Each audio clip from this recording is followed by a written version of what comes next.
and welcome. Today I want to talk to you about this book. It's called The Secret History of Magic, The True Story of the Deceptive Art by Peter Lamont and Jim Steinmeyer. I actually buy everything that Jim Steinmeyer writes. If his name is on it, I'm going to buy it. He's a favorite magic historian. He's a favorite magic inventor. He's been around for many, many decades at this point, creating wonderful magic. He's contributed magic to some of the greatest illusionists of all time. And he had a regular column, I believe it was in Magic Magazine for a period of time. But he's a scholar. He knows his magic history. And he brings a wealth of knowledge to bear on the things that he invents and the things that he does. And so whenever something appears with his name on it, I'm standing in line. And this book is no different. The book takes a very different approach to the history of magic than anything I've encountered before. That's why I wanted to share it with you. I believe, I think, maybe I'm wrong, but I think I'm in the minority among magicians and mentalists in that I was very much influenced by Doug Henning. And Doug Henning believed in real magic. He believed that the world was a magical place. And his top priority was the creation of wonder. It wasn't about tricks or illusions or anything else. It was about the creation of wonder. That was the goal. That was, for him, the reason magic exists. Now, wonder in the context that Doug Henning used it, almost has a religious connotation. You know, when you have a religious experience, wonder is a part of that. Wonder and awe. And you have a sense that you're a part of this vast creation and that the creation is intelligent. And you're just filled with awe. You have a sense of your smallness too. That there's so much more in the world around us than we can possibly comprehend. Well, most magic histories take it what I would consider to be, and I don't mean this to be a negative. I don't mean it at all in this respect. But I would consider them to be condescending. Condescending in the sense that they look back in history and they see themselves as themselves being the writers, the historians, as being at a certain level of evolution, where the things of the past were for ignorant or gullible people. They take a much different approach to that. They do not condescend to our ancestors, and for good reason. I mean, this book, this history, I believe is more authoritative. The scholarship is better than any history I've ever read to this point. That's why I want to recommend it to you. Now, the book was published by, let's see, it's an imprint of Penguin Random House. That's important. It's important. The larger the press, generally, not always, but generally the higher the standards. And this was published by Penguin Random House, one of the biggest publishers in the United States. And they wouldn't have published it if there hadn't been something unique, something different about it, presenting something from a different point of view. And this really it was refreshing. It was refreshing to read. It was exciting to read. It's one of those books that you don't want to leave and you don't want it to end. It was just that way. I've marked certain places, and I'm going to try to give you a sense or a flavor for the point of view of these writers, Peter Lamont and Jim Steinmeyer. I mean, Jim Steinmeyer, he's one of the leaders in our art right now. So let me just go ahead and begin and give you some of this information. Again, I'm not gonna read it to you. I want you to go out and get it and read it yourself. But I want to give you a sense for why it's important to me. I have a note here that I wrote down that's not in the book, but it's at least these words aren't in the book. But I think the sentiment is when we begin to see ourselves as intellectually or morally superior or both. It sometimes provides for us a license to condescend. We know better. We're enlightened. Those types of attitudes lead to some foul treatment of people. We need a dose of humility, I think, in our attitude. If we think that right here in the 21st century that we've arrived, that somehow we understand fully, I would submit that we know in some respects far less than our ancestors did. All you have to do is go back and read some of the things that they wrote. Read Plato, read Aristotle, read Jane Austen. You read some of this material. Where we have excelled is technologically.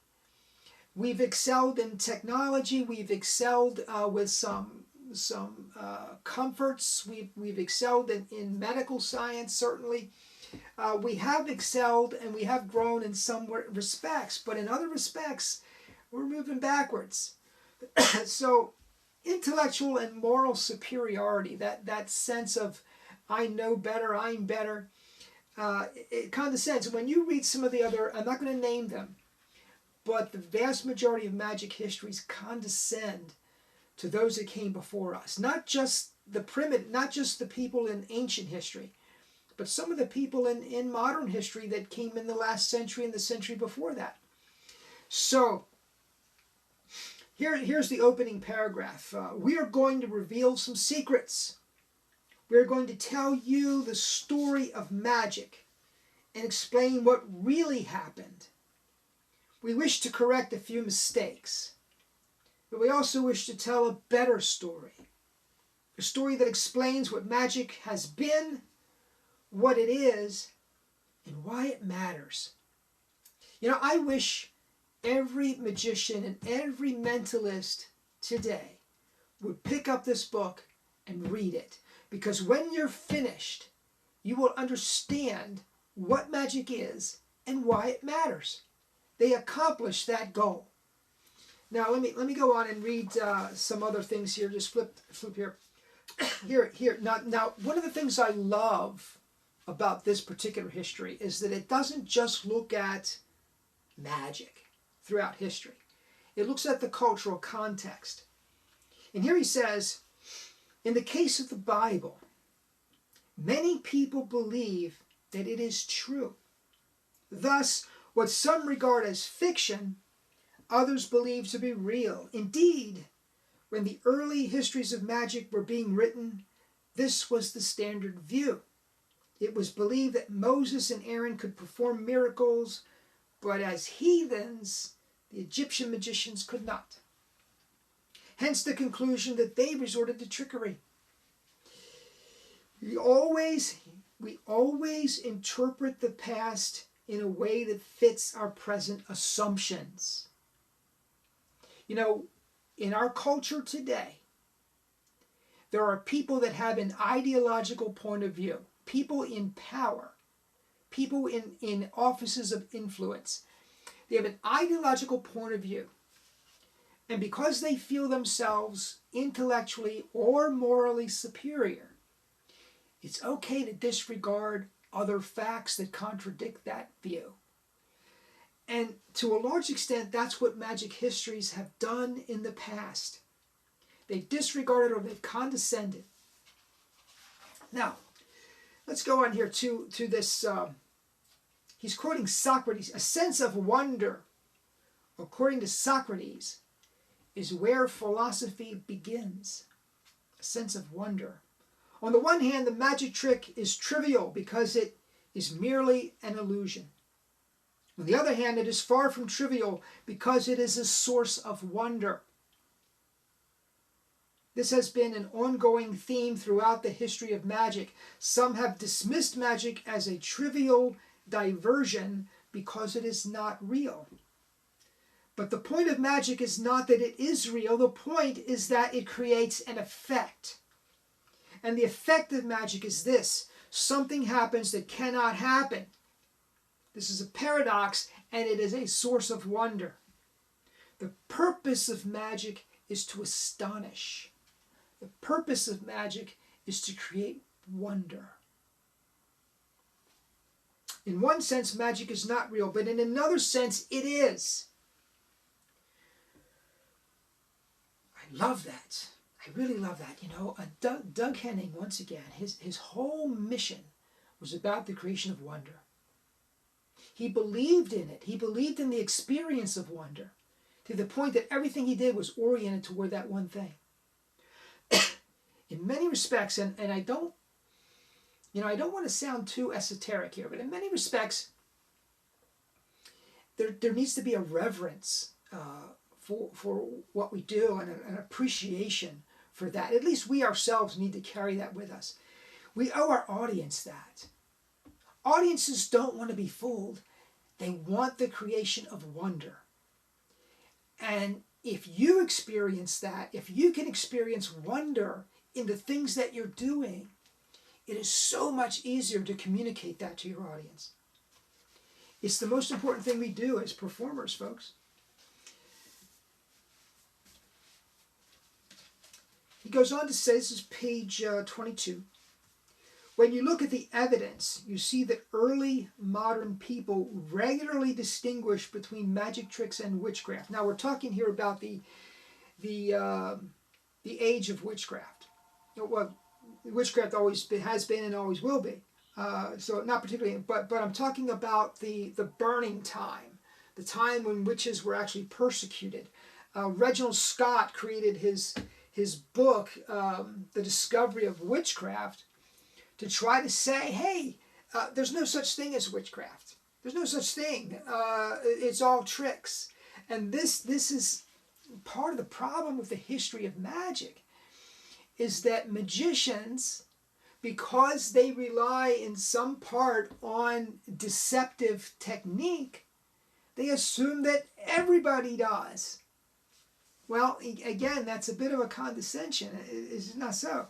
Throughout the 16th and 17th century, the most furious enemies of witchcraft distinguished between the work of the devil and the innocent trick of the juggler. They believed in witchcraft, but they understood that magic tricks were not the work of the devil. Our ancestors were not as gullible as we sometimes thought that they were, think that they are. Now let's go over here. Here he says it again, page 37. Our ancestors were not as gullible as we thought, and we, I'm quoting now, we are more gullible than we think. You see, when you have an ideological position that automatically prohibits the belief in anything else, your mind closes the options that might otherwise be there. You just can't see the evidence that's right in front of your face because you're only seeing what you choose to see. He goes on here to say at the bottom of this section, it is like narrow-mindedness, a term reserved exclusively for those with whom we disagree. If I don't agree with you ideologically, you're narrow-minded, or you're just not enlightened. So, he goes on throughout this book. Now, I have a couple marks at the end here. He deals with really the history of magic as any good history does, but there's more scholarship brought to bear on this history than any other I have ever seen. Now, for example, and this is just one example. Now, in this section right here, see if I can find where it begins quickly. He deals with the history of Robert Houdin. Now, Robert Houdin is often referred to as the father of modern magic. And he's often referred to that way because he wanted to be. He wrote his memoirs and he oriented his myth so that he would be thought of as the father of modern magic. A lot of the things that he refers to, a lot of the events that built him up as this great magician who knew better than the primitive, that so inspired Houdini, that later turned out to be not entirely true. Houdini discovered this, and it brought to him a moment of genuine disillusionment, such that he ended up writing a book called The Unmasking of Robert Houdin, where he goes back in and he tries to set the record straight. After being inspired, Houdini was so inspired by Robert Houdin that he took his name. Houdini means like Houdin. That's what it means. So he was inspired by this man, and then he found out, like happens a lot in magic. You know, you see something wonderful. It creates wonder for you, and sometimes it's an illusion, and sometimes it's not, and sometimes it's a history. You know, you encounter something that you think is wonderful, and then you find out that there was some deception involved and it's not what you thought it was, and that can be a very disillusioning moment, and it certainly was for Harry Houdini. But they deal with Robert Houdin in an honest and fair manner. They don't just unmask him. They really acknowledge the contributions that he actually did make. You know, he was a genius. There's no question about it, he was a genius. And his contribution to magic, like so many others, is significant. It's really hard to measure. So they really do a fair job of presenting Robert Houdin, but they do an honest job. And that's what you want from a history. You know, you want some honesty here. Oh, they have a section on Anna Eva Fay. She's absolutely one of my favorites in history. You know, I'm not going to. I have a vlog on Anna Eva Fay. It's actually a speech I gave to a group many years ago at this point. And if you're interested, take a look. It's one of the first vlogs I ever posted. But she's just an amazing thing to me. I don't, you know, I have a particular belief about the 19th century performers. And Anna was really a performer. You know, there's a difference between a medium and a performer. When you're a performer, you have some obligation to present to your paying audience what they expect. And so Anna did, but like me, Anna had a sincere belief in the spiritualistic and in the supernatural, and she wasn't afraid of going in both directions, sometimes at the same time. So that's my theory of Anna. You want to look back in history. At least some people do. They want to look back in history and they want to say this person was a fraud and this person was genuine. And in many respects, a lot of people are looking back in history and they're saying none of it's genuine because it doesn't exist. And they look at the Bible the same way. That the miracles of the Bible could not have happened because miracles don't happen. So that's the attitude. But Anna is an enigma in many respects because she contributed to the art of magic some wonderful things. Her spirit cabinet is continues to be done to this day.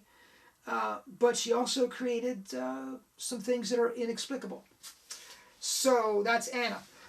Now, when we see him, this is page 316. Now we're getting toward the end, and they're trying to draw some conclusions, and I want to share this with you. This is precious. It's wonderful, and I hope it inspires you. When we see a magic trick, when something happens that appears to be impossible, we are forced to realize the limits of our views, our doubts, and our expectations. This is what magic reveals to us if we pay attention. When we encounter the seemingly impossible, We are reminded that there are things beyond what we see and what we take for granted. Magic demonstrates, if only for a moment, that our view is simply inadequate. The real secret, however, is to realize that this is not a momentary lapse. Every day we experience the world from a restricted point of view, directed by ways of thinking that we do not realize are there. You know, this is why I love the Tower card. If you're not familiar with the tarot and you're afraid of it, don't go look. Don't. But if you can, take a look at that card, because it's a tower. It reminds you of the Tower of Babel. And really, it speaks to the idea of Babel. People thought that they could be God, right? So they erected this tower that was going to make them like God. And the tower was destroyed, and they came plummeting down. And the tarot card pictures this. But what it really speaks to us about is the paradigms. We all have paradigms, and the tower card is when those paradigms are challenged, and our tower comes tumbling down. We all need that. We all need to have our paradigms challenged. That's how we grow. That's how we mature. It goes on to say, the world is a more magical place than we generally think. There is a hidden world inhabited by what we cannot see and do not suspect. There is a secret world beyond the questions that we ask. Boy, I'll tell you what, that is so refreshing for a magic historian to say. I'm used to seeing that in theologies, in theological histories, in religious histories. I'm used to seeing that there, but I'm not used to seeing it in the hands of magicians. So I just think that is wonderful. Now, over here, he says, magic should challenge our sense of certainty and encourage genuine curiosity. He says here, we still need a genuine sense of wonder. We need to be reminded not to take extraordinary things for granted. The secret history of magic. You know, it's secret because, as far as I know, this history has never been told before. Folks, if you are a magician, if you are a mentalist, if you are a practitioner of the art, you have a high calling. Your calling is to create wonder. It is not to fool your audience. It is not to do tricks. Your calling is to create wonder. Read the book. Enjoy. Hey, listen, I know I've said some controversial things. I know it. Comment. Let me know your thoughts. Give me suggestions. Give me feedback. Tell me what you are thinking. Comment, subscribe. I'd love to hear from you. I'm going to be creating a lot more in the future. I'm going to talk about Doug Henning soon. I haven't done that. He's a major influence in my life. I'm going to get to that. Thank you so much for joining me. Have a great day. We'll see you next time.